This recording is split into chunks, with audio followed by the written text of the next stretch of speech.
Hello, everybody. Welcome. I'd like to begin, if I may, with a readout of President Obama's video teleconference with President Karzai of Afghanistan. President Obama spoke with President Karzai this morning via video teleconference. The two leaders spoke for approximately 1 hour and discussed a number of topics, including the impact of the death of Osama bin Laden on the fight against terrorism and on regional dynamics, their shared commitment to Afghan-led reconciliation, progress on forging an enduring U.S.-Afghan strategic partnership, and transition to Afghan leadership for security. The President expressed his sorrow over tragic civilian casualties, most recently in Helmand Province. Both leaders noted that the Taliban are responsible for the great majority of civilian losses and agreed that every loss of civilian life is a tragedy and undermines our mission that focuses on protecting the population. The two leaders agreed to maintain their close consultations going forward. With that, I will take your questions. Julie. Just to follow up on that readout, did the President share with Karzai any of the discussions he's been having here about the drawdown that's going to take place in July? The two presidents rather discussed the process of transition to an Afghan lead, which is related very much directly to the question that you asked. They agreed to continue those consultations, and President Obama will certainly be in close touch with President Karzai as we finalize the pace and scope of the reduction in U.S. troops that will begin in July. But he wasn't giving him any There was not a discussion of specific numbers.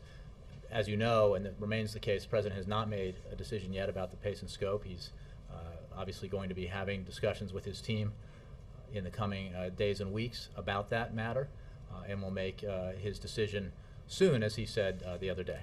And if I could just ask you a couple questions on Libya. In the past day or so, there seems to have been a drop in momentum for the Kerry and McCain resolution in the Senate, and now we have this new proposal from Corker and Webb that appears to be similar to the House resolution from last week. Given all of that, can the administration really still say at this point that you are providing all of the answers that Congress is looking for on the Libya campaign? Yes, I can say that this president takes very seriously what he sees as his obligation and his administration's obligation to consult regularly with Congress, broadly, and with the appropriate members of the appropriate committees on matters like his policy towards Libya. And I can tell you that those consultations on Libya have been extensive and constant. In fact, I went over the list of engagements that this administration has had with members of Congress on Libya, just Libya, since shortly before this operation began, and it numbers 40 engagements of different types of briefings and consultations. We will continue those consultations. And with regards to the resolution that the Speaker of the House authored, we will answer the questions in that resolution in the spirit that we have answered questions that members have had in the past. And consistent with that approach towards consulting Congress, we will answer the questions in that resolution within the time frame that he specifies. Will you do it in the way that the House has asked for in a written, detailed report? I don't have a format for you, but we will certainly endeavor to answer the questions.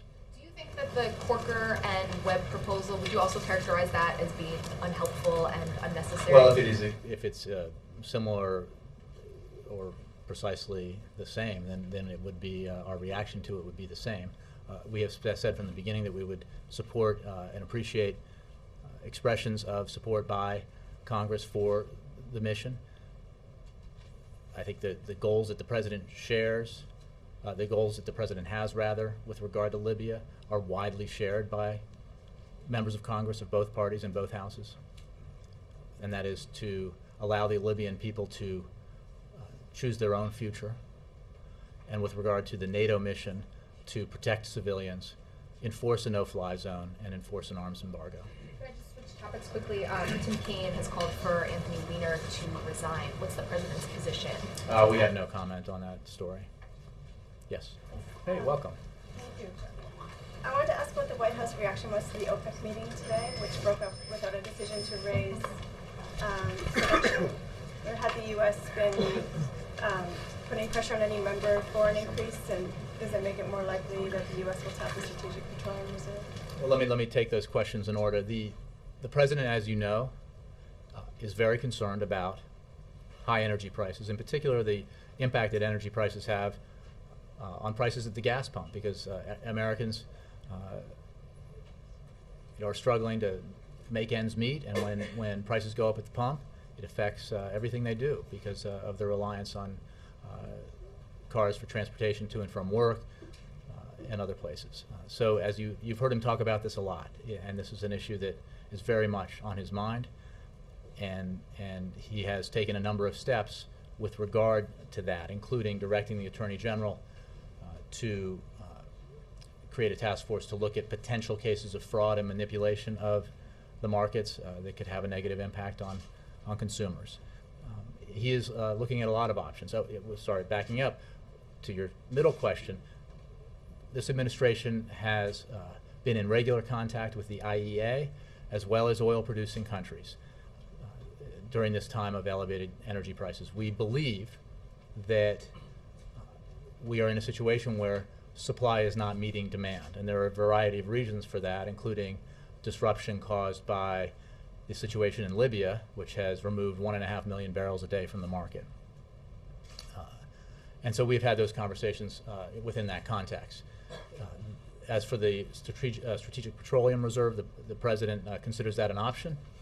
Hasn't made a decision about that, but as you know, it is designed, the reserve is designed to deal with disruptions in oil supplies, and the President considers that an option going forward. One other question on Syria. Looking for the White House reaction to the situation. It is thousands of people have fled a town near Turkey fearing a military assault. I wondered how the White House saw that situation, maybe compared to the early days in Libya, what needs to be done about Syria, the UN Security Council or otherwise. Well, each country, of course, is different. So I would hesitate before making direct comparisons between Libya and any other country that is experiencing unrest. We strongly condemn and have condemned the Syrian government's murder and mass arrest of its own people. We have imposed additional sanctions on the regime, including on President Assad and his inner circle. We stand by the Syrian people, who have shown tremendous courage in demanding dignity and a transition to democracy. President Assad now has a choice. He can lead the transition, or he can get out of the way. Jake. I have two questions for you. First of all, this study by McKinsey company noting that the healthcare requirements that take effect in 2014 will, quote, increase medical costs for many companies.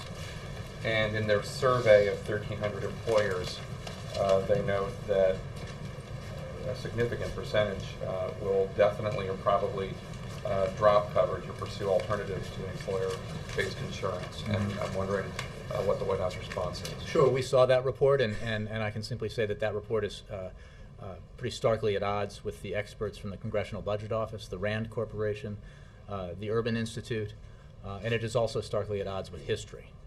History has shown that reform motivates more businesses to offer insurance. Health reform in Massachusetts, for example, uses a similar structure as the Affordable Care Act with an exchange, a personal responsibility requirement and an employer responsibility requirement. And the number of individuals with employer-sponsored insurance in Massachusetts has increased.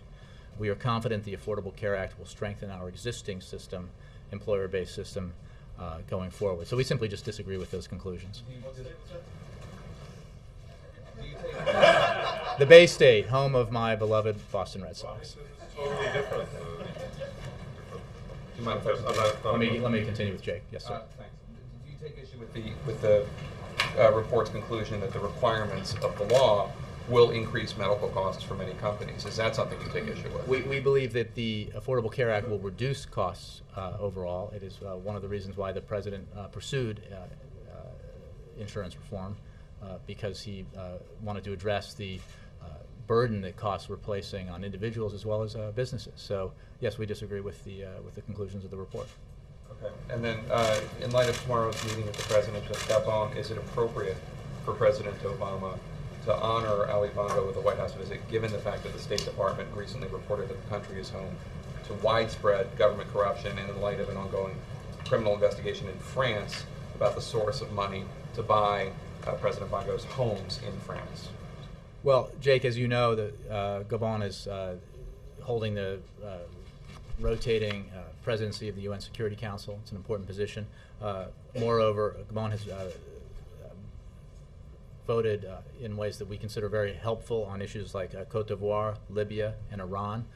It's been an important ally in our efforts in those countries through the United Nations. So yes, we do think it is appropriate for the President to meet with the leader of Gabon, and we are obviously, as we are in a number of countries, we're concerned about human rights issues, and President Bongo has made a number of reforms in his country, and that country, Gabon, is increasingly playing a more important role as a regional and global leader on such issues as the ones I mentioned, Libya, Cote d'Ivoire, and Iran. So we're obviously, we think it's definitely a worthwhile meeting.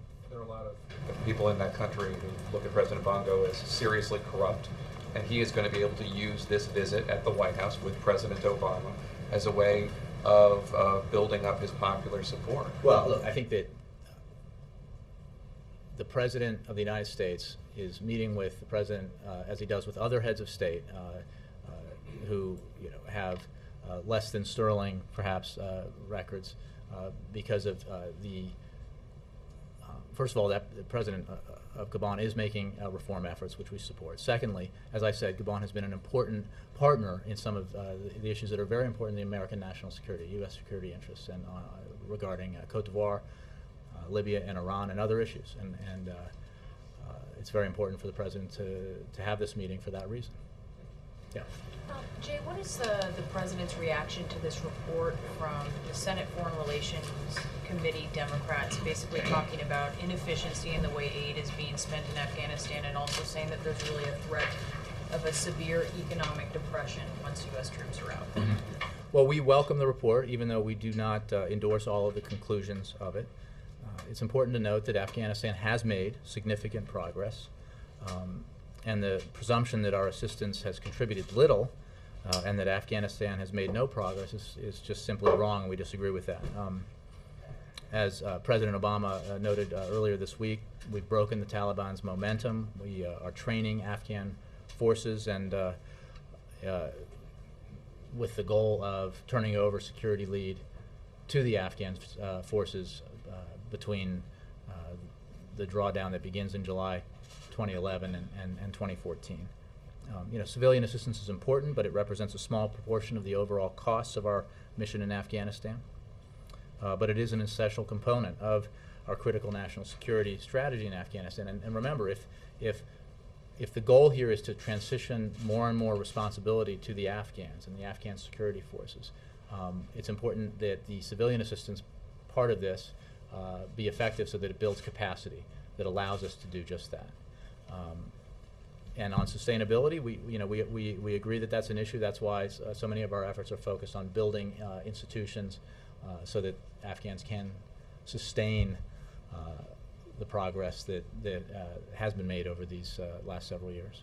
So is that the President is concerned that there could be major economic repercussions? Is that what you're saying? Well, the President is very clear-eyed about the country, about its the challenges it faces, and that is why the assistance that we provide is aimed at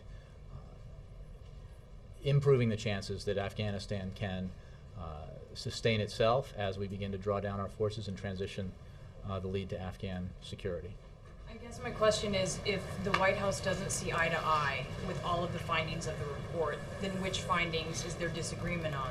The inefficiency finding, or sort of the threat? I think that it's, while we obviously agree with aspects of it, some of the challenges that Afghanistan faces, we don't believe that its assessment of the overall progress is the same as ours. Or that its potential for sustainability is the same as ours. Are any of these things factoring? Well, we welcome the report and we read it with interest, and we are constantly adjusting our at a tactical level how we engage in Afghanistan and the civilian in our civilian assistance programs, obviously, as well as with our military programs to maximize our success. What do these points mean as the President considers a drawdown of troops? Well, I don't think there's anything, while we welcome the report, there's no, it's not news to anyone in this room, anybody in Washington, and certainly not to the President, that Afghanistan faces a lot of challenges as a nation, economically, politically, and that's, we're very aware of that. That was something the President focused a great deal on from the beginning of his presidency as he began to review our policy in the region. Yes, Mr. Noller. Jay, in the Karzai conference call, did the president say or tell President Karzai that the United States will continue to engage in predator strikes? Mark, I'm not going to go into any greater detail about the nature of the conversation. It was a good one for an hour that covered a lot of topics. And as I think I mentioned, the president spoke with and expressed his concern, shared concern to President Karzai about civilian casualties.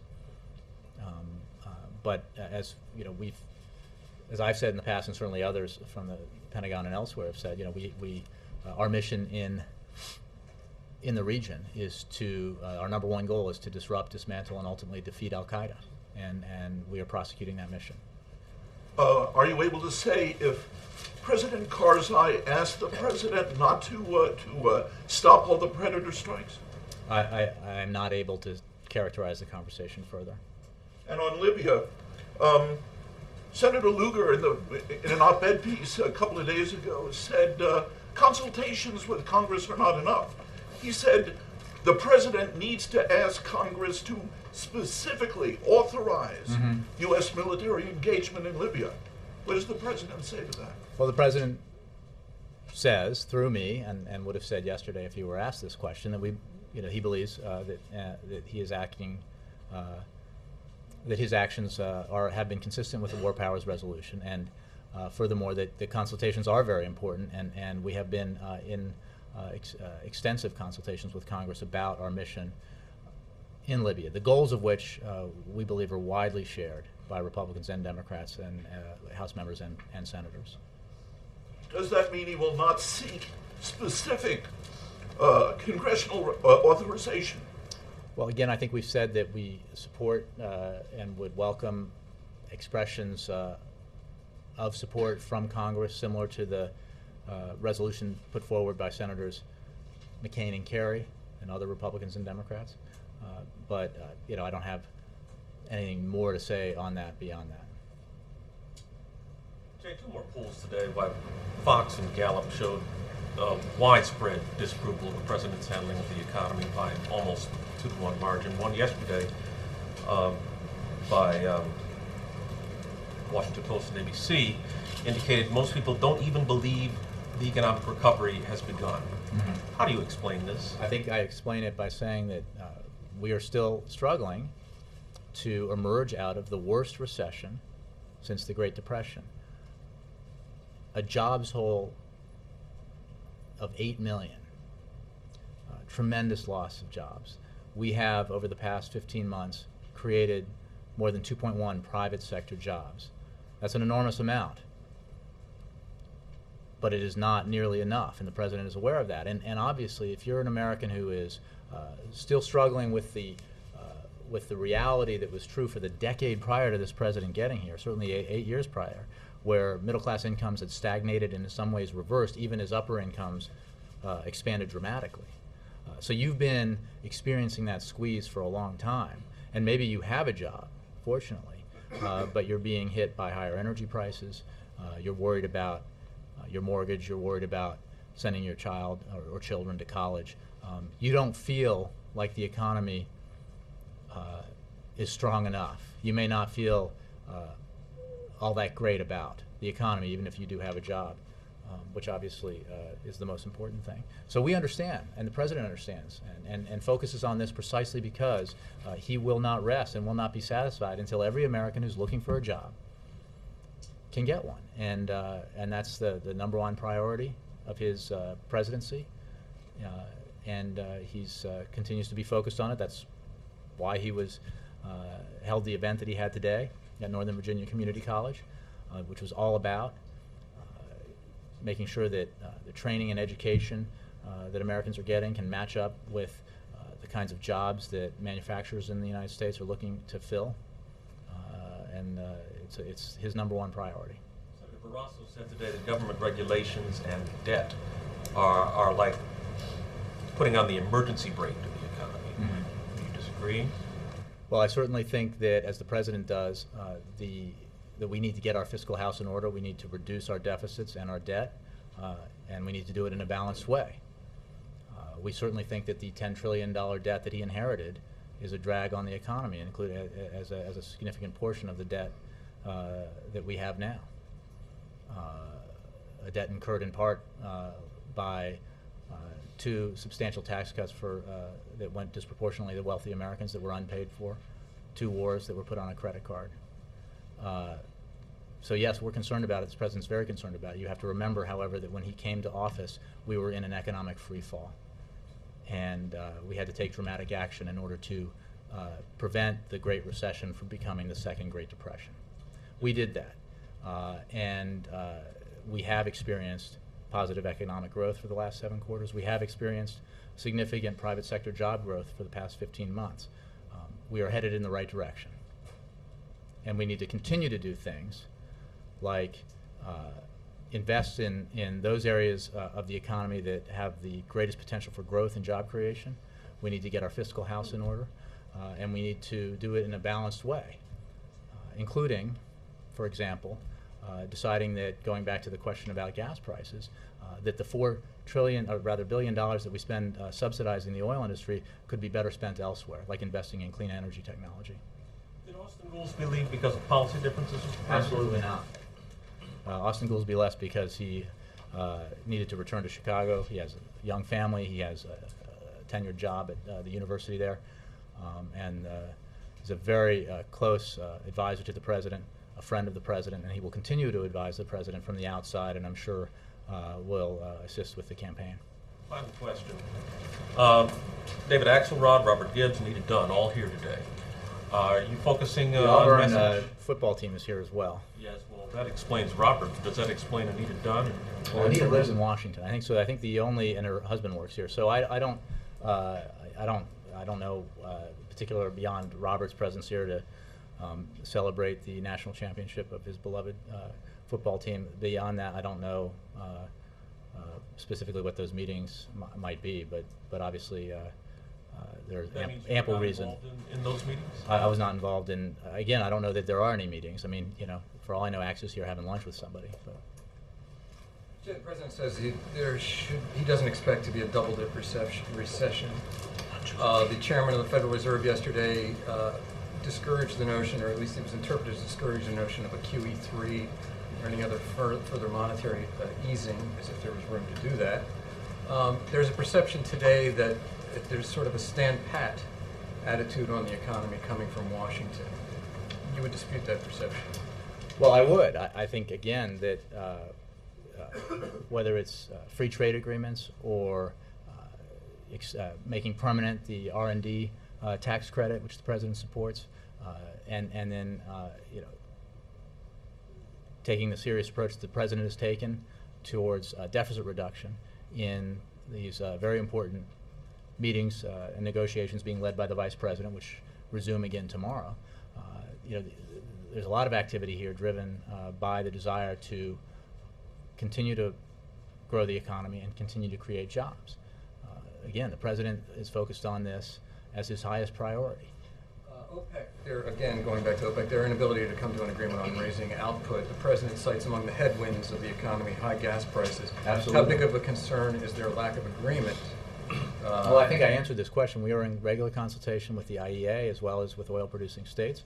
We believe that supply is not aligned appropriately with demand because of a number of factors, but including obviously unrest in the Middle East and specifically the disruption caused by the removal of about 1.5 million barrels a day from the market because of Libya. So, and then having said that, the president has also made very clear that we, and all of us in this room through our lives, have been through this cycle before where gas prices spike, politicians express great alarm and demand that action be taken.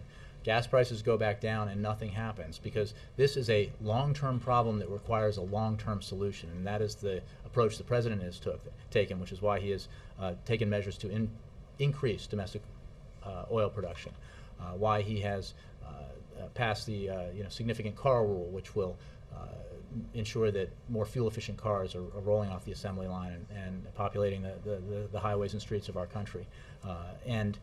It's why he has sought to diversify our energy supply from the broad array of sources, so that we do not depend on the importation of foreign oil to the extent that we do now, because it makes us highly reactive in the face of spikes in a global energy market that we can't control.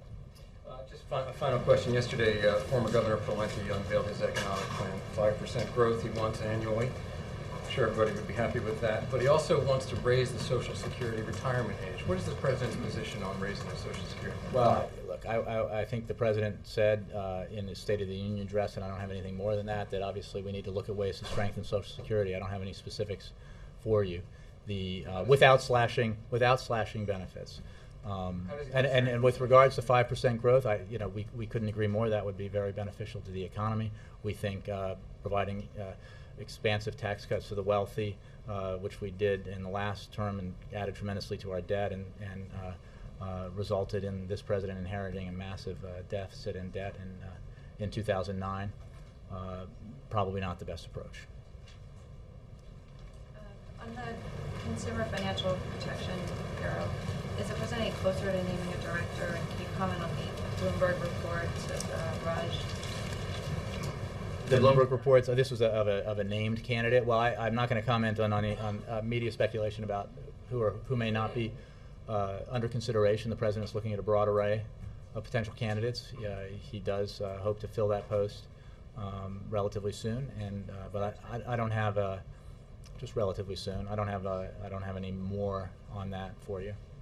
The other thing is that a third rating agency weighed in on U.S. debt, and I'm wondering what your response is to that, and how that impacts the talks that. Well, I think it adds, as it did with the one prior. I think it makes clear the case that we've been making, that there is no alternative here to raising the debt ceiling.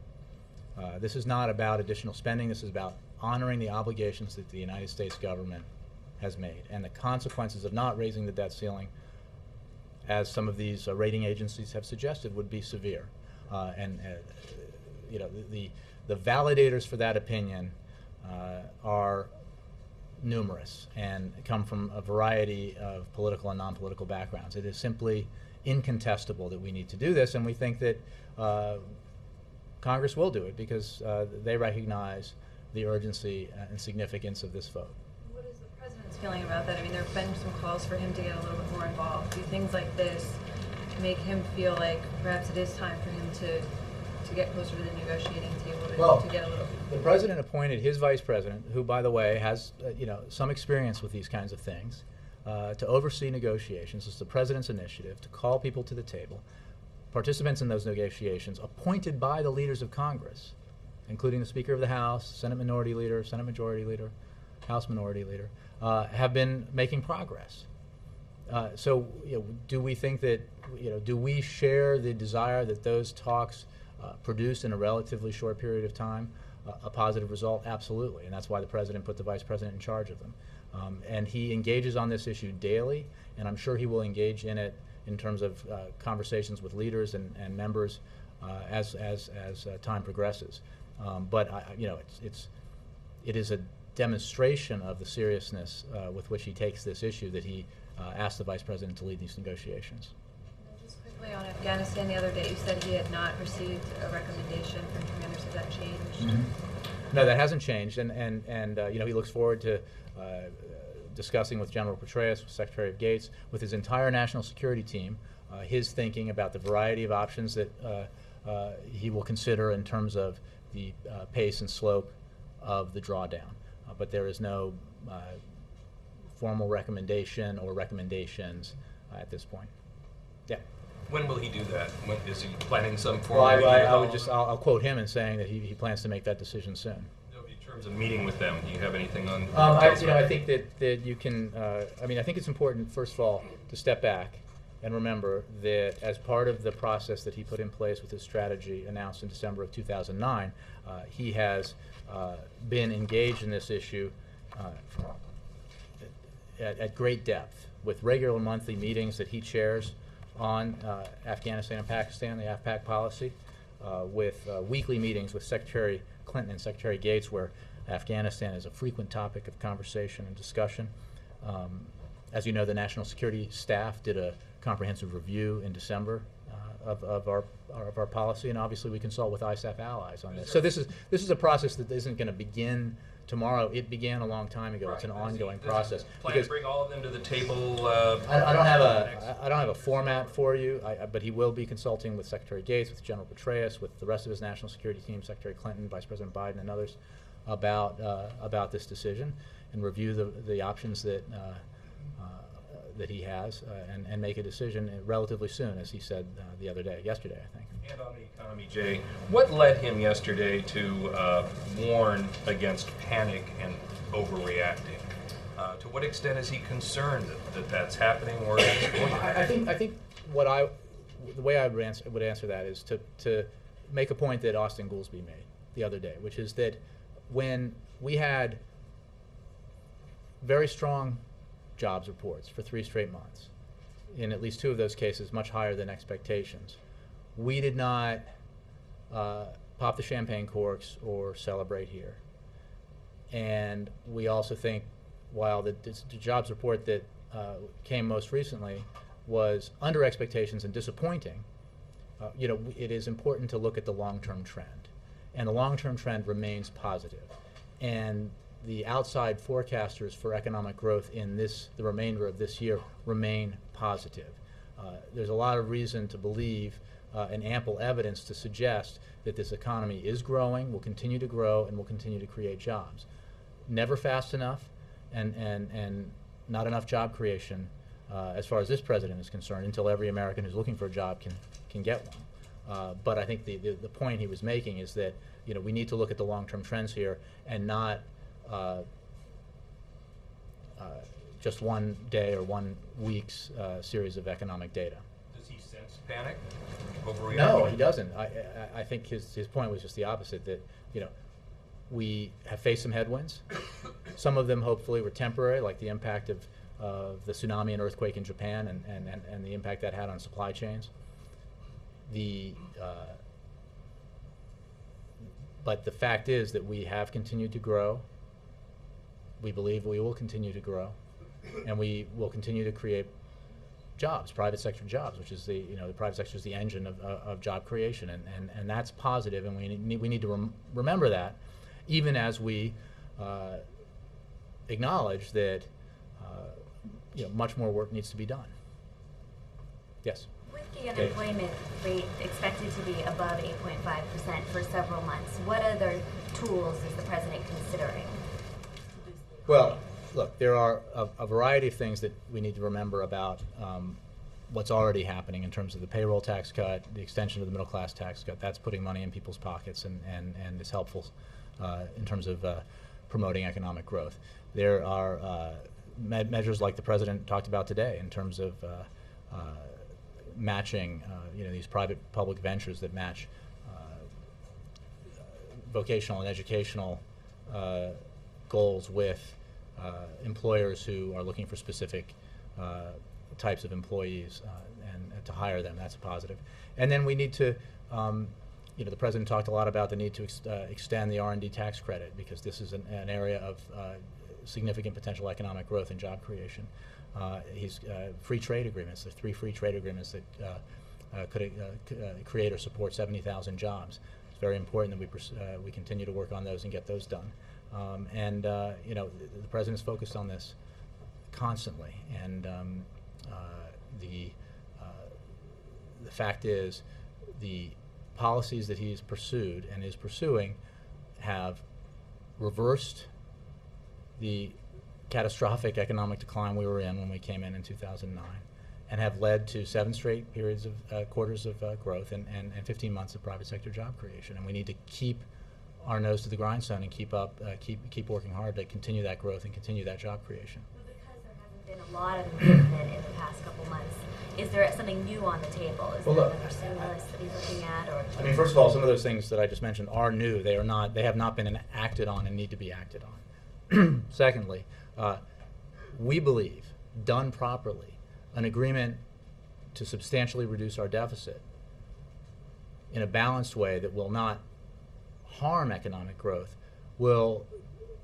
be a net positive for economic growth, and it could in fact be a big boost for economic growth and job creation because of the confidence it can create. That is why the president is so focused on this. He is not approaching deficit reduction and long-term debt reduction as an esoteric exercise. It is not a good in its own right. The focus here is on growth and job creation. Another topic, President Medvedev said Russia would help mediate in Libya and even help with the Gaddafi exit strategy. Has the administration been in touch with the Russians? Are Well, they as you know, relying? the president met with President Medvedev in France. The vice president met with him, I believe, in Italy. We are in constant consultation with our Russian counterparts and partners, and with other allies and partners who are interested in a positive solution to Libya so that the Libyan people can decide their own future. So I don't have anything specific on different proposals by different countries, except that we support the idea that Muammar Gaddafi needs to step down so that the Libyans can choose their own leaders. Has the president talked to Medvedev since the Europe trip? Has there been any communication about this? Not that I'm aware of. Again, without saying or suggesting that this was a focus of their conversation, the vice president did meet with him when he met with Prime Minister Berlusconi in Rome.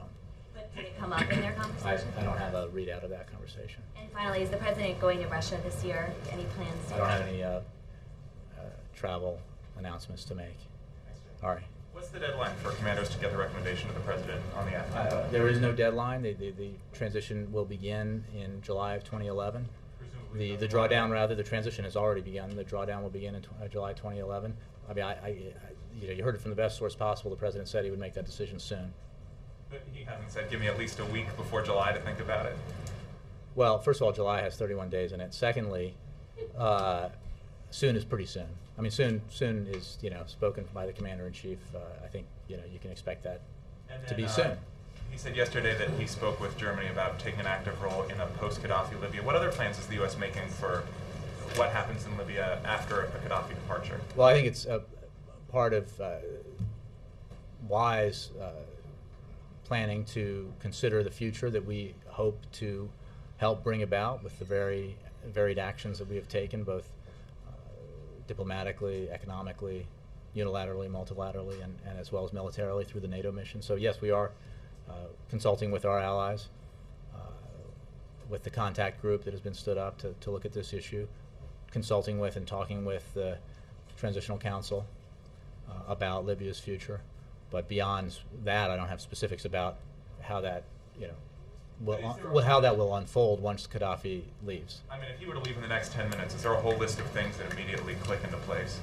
Well, I don't want to get ahead of myself or the administration here, but you can be sure that we're obviously thinking about and planning for that contingency.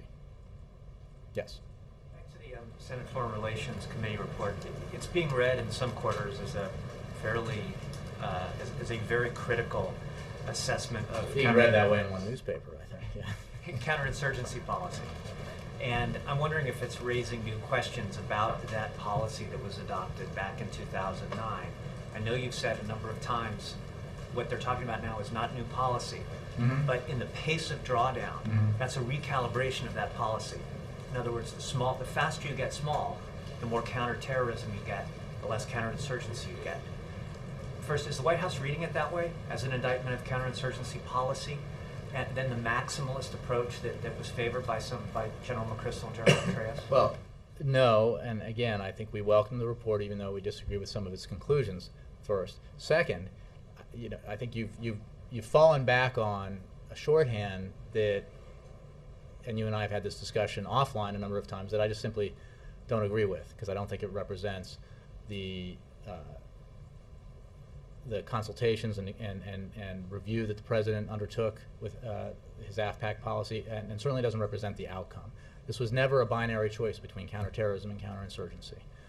It was always about getting the right mix of approaches to ensure that we had the best possible chance of succeeding in achieving our goals, disrupting, dismantling, and ultimately defeating al-Qaeda, and stabilizing Afghanistan sufficiently so Afghanistan would not again become a harbor for terrorists, international terrorists who seek to do America and our allies harm. So, and again, those goals are very important because of what is included within them and what is not.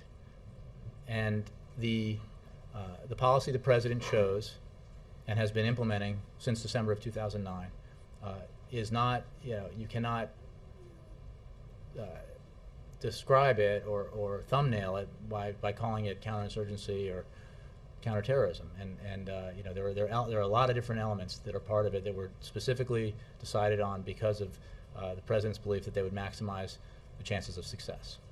Without using those terms, do the questions that the report raise help those arguing right now for a faster drawdown? I don't think, let me just stop you there. I don't think, we welcome the report. It is, got a lot of information in it that is certainly worth reading and reviewing. We spend a lot of time here on Afghanistan and Pakistan, the national security staff, the national security team, and obviously our personnel, both civilian and military, over in the region. We are, again, very clear-eyed about the challenges in Afghanistan, about the progress that has been made, but also about the setbacks that we've experienced at various times. So I'm not suggesting that we know everything already and therefore don't need outside inputs. We obviously do and welcome them, but we're not learning a great deal of information about the challenges that we face in Afghanistan here. And all of that is part of how the president has been thinking about Afghanistan and Pakistan since he got into office and even before. It was all part of how he viewed the process when he settled on the strategy that he's implementing now. And I would just go back to what I said before. The decision, implementing the drawdown, beginning the drawdown, is implementing the policy that he decided on in December of 2009. It's not a change. It is exactly what he said he would do. And there's a certain amount of consistency here in terms of how this president operates.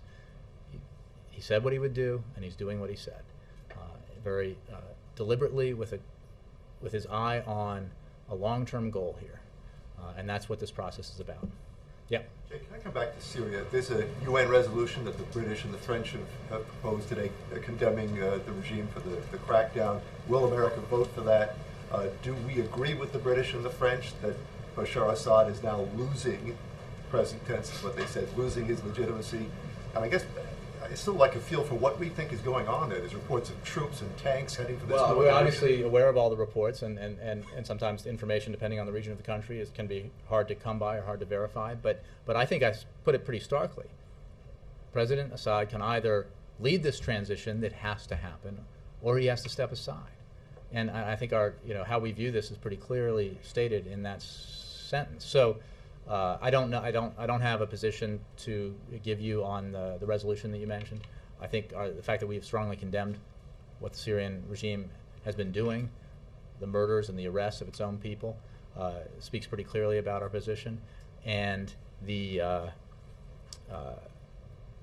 actions that we've taken in terms of sanctions, including targeting President Assad himself, I think are very clear. Is there an impending humanitarian crisis in northern Syria? I don't know. Maybe, State Department, you might ask them, but I don't want to speculate about that. Yep. Thank you, Jay. Secretary Gates in Afghanistan has called for a troop composition that would rely on shooters and saying that if we're going to withdraw some personnel, it should be support people. He called for keeping a maximum combat capability in Afghanistan. Called that a no-brainer. Does the president agree with that assessment from his defense secretary? Well, the president speaks with and consults with his defense secretary all the time, including the weekly meetings that I just mentioned. And I'm sure the president shares that opinion that the reductions we need to make need to be that he will make. The drawdown that will begin will ensure that we can get the maximum success out of the mission. And part of the mission, part of the strategy is to begin this drawdown as we transfer responsibility, security lead, over to the Afghan national security forces. But in terms of the composition of the block of troops that will begin the drawdown, I don't have a comment. I don't have an opinion of the president's to convey to you, because as you know, the president is reviewing or will review his options and make a decision in the near future. Is that part of the decision that the president will make, is the troops, the folks that will be coming home or reassigned, whether they'll be combat people or support people? I mean, the president will be getting into the decision at that level. I think some of these is about how you, in terms of a force the size of which we have in Afghanistan and what the breakdown is in terms of, I think anybody who's in combat, I mean, who's in that zone in an American military uniform is combat trained and fully capable of using a weapon. So I think that there's a little bit of a misnomer. I mean, there was this, we went through this when we were withdrawing troops from Afghanistan, the suggestion that because we were ending our combat mission, somehow that meant the troops that remained were not combat troops. Obviously, every U.S. Soldier and military personnel is highly skilled and trained in combat. So, but again, I think that the breakdown of how that works, the proportion of either support or logistical or analytical strength versus frontline combat strength, I just don't know, and I think the Pentagon's better suited to answer that question. Yep. The president has faced a bit of criticism from more liberal economists and Democrats on how he's allowed, they accuse him of, or say he's allowed the debate on the deficit, the debt, the economy to shift too much towards cutting government spending, and he's given up ground on the need to push more stimulus measures. Do you have any, can you react to that criticism that the president has gone too far, in favor of Republicans on this debate, where the debate is on their terms, especially in light of this jobs report? And then second, whether because of the jobs report, he sees any need to reevaluate his goal of cutting $4 trillion in spending over 12 years, or just that big goal that he set out. In light of that report, is there any need to change? Well, 2 points. One, I think going to the point about we need to look at trends here, not just one piece of or several pieces of economic data. And the trend remains very positive. 2.1 million private sector jobs, or in excess of 2.1 million private sector jobs created over 15 months, and sustained economic growth for 7 quarters rather. So in terms of measures that are helping fuel economic activity and growth, he fought very hard for and achieved, as part of the tax cut compromise in December, extension of unemployment benefits, and obviously the middle class tax cut, as well as the payroll tax holiday. That is, in terms of the discussions that you're talking about, that is direct stimulus through tax reduction in a payroll tax cut, which we believe is much more efficient in terms of causing economic growth than giving very wealthy Americans more tax cuts, because that money won't necessarily be pumped back into the economy. So the president also believes, and this is not like choosing between I'm going to go more Democratic or more Republican. The president believes that balanced deficit reduction is in the American interest, in the interest of the economy and the interest of job creation. He is not apologetic about that. He thinks we need to do it, and he thinks we need to do it in a balanced way, in a way that protects important investments, that protects our seniors and disabled children and others, and he thinks that if you do it in a balanced way, you can protect our core commitments, you can make the key investments we need to make, and you can bring down our deficit by $4 trillion over 10 to 12 years. The payroll tax cut will expire at the end of this year. Is there a need, as part of this negotiations that are going on, to extend that? I think the president addressed this in broad terms yesterday about what discussions might be in the future about that. I'm not going to go beyond what he said yesterday. He seemed to hint at it. Was he referencing at an extension of that? I don't want to expand beyond what he said on that. Keith. Okay, thank you. You've talked about Syria policy before in the context of every country within the Middle East is different, but I'm wondering if you can tell us specifically what it is about Syria that leads the president not to call specifically for Assad to step down. What is it about that country, about the geopolitical situation there that... Let me just repeat what I said. The president believes, we believe, the administration has stated, as I just stated, that President Assad needs to lead this transition or get out of the way. I think that's a pretty clear statement of where we stand. The comparison games aren't, there are specific countries with specific circumstances, with different things happening in terms of the expressions of dissatisfaction by people on the streets and the reaction that the governments have had, and each country deserves a specific response, all geared towards our hope of the best possible outcome. And that can be condemning actions, putting pressure on leadership, and I'm talking broadly, depending on the country you're talking about, offering different forms of support to the opposition. Again, I'm not talking about Syria, but I'm just talking about the different options available to us, taking actions multilaterally with allies, unilaterally through sanctions and that kind of thing. And there is not a one-size-fits-all response here, because, as you know, the region is very diverse.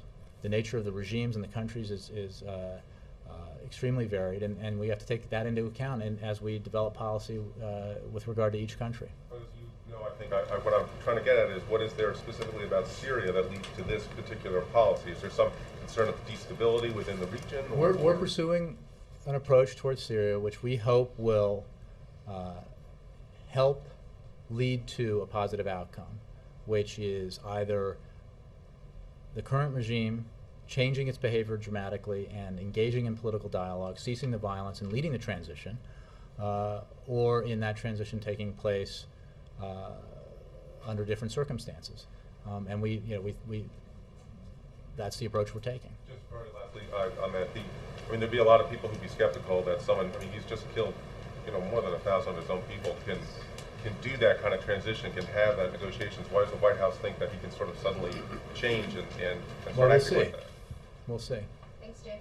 I'll take one more in the, yes, Victoria. Yeah, sorry. Oh, okay.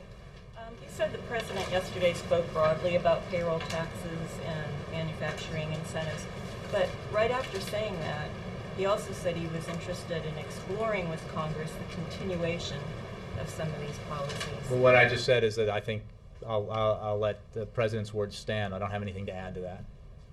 One question on India. Okay, thanks, guys. Oh, wait, Chris, yeah. Yeah, I'm just wondering, in June 2009, the Department of Homeland Security issued a memorandum on deporting certain widows and widowers of U.S. citizens. At the time, Homeland Security Secretary Janet Napolitano said that smart immigration policy balances strong enforcement practices with common sense practical solutions to complicated issues. Yet in May, asked about requests by advocates for a moratorium on deportation of foreign partners in same-sex binational relationships, similar to the 2009 moratorium, you said the president can't just wave a wand and change the law. Can you explain the difference there? The president can't just wave the wand and exchange the law. I think that was in response to a broader set of issues that some folks are understandably advocating for. And the president has called for comprehensive immigration reform for a reason, because he thinks that we need to move in a comprehensive way to get there, and because that kind of comprehensive approach has in the past enjoyed bipartisan support, and he believes that if we talk about it in the right way and we push for it, and folks out in the country push for it, that we can return to a situation where there will be bipartisan support for it again in the future. Thanks, guys.